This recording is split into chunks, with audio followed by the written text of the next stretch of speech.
Giraffes can't dance.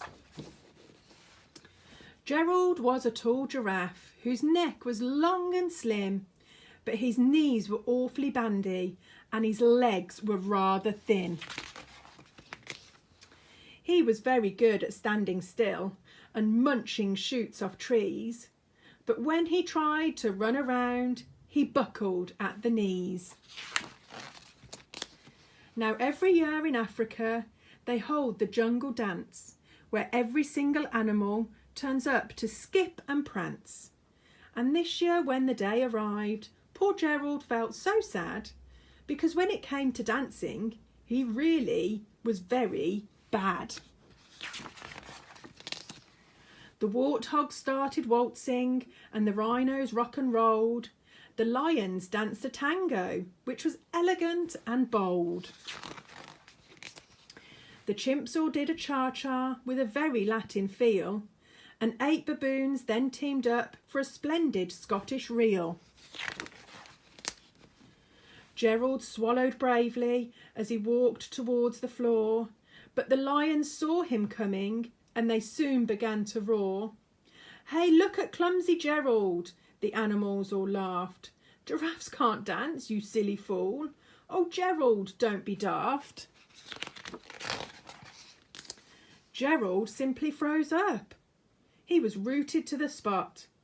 "They're right," he thought. "I'm useless. Oh, I feel like such a clot." So he crept off the dance floor and he started walking home.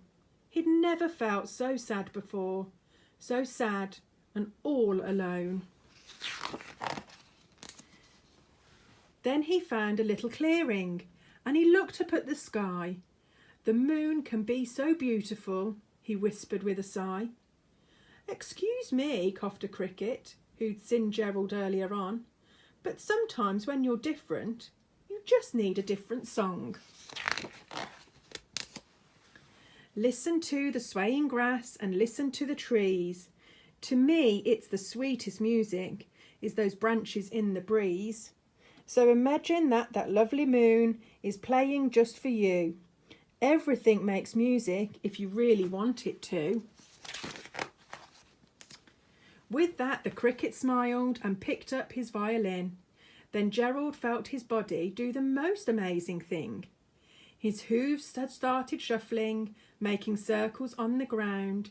His neck was gently swaying and his tail was swishing round. He threw his arms out sideways and he swung them everywhere. Then he did a backward somersault and leapt up in the air. Gerald felt so wonderful. His mouth was open wide. "I am dancing! Yes, I'm dancing! I am dancing!" Gerald cried. Then one by one, each animal who'd been there at the dance arrived while Gerald boogied on and watched him quite entranced. They shouted, "It's a miracle! We must be in a dream.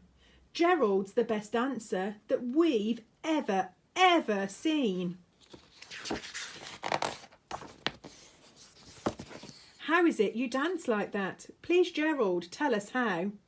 But Gerald simply twizzled round and finished with a bow. Then he raised his head and looked up at the moon and the stars above. "We all can dance," he said, "when we find music that we love." The end.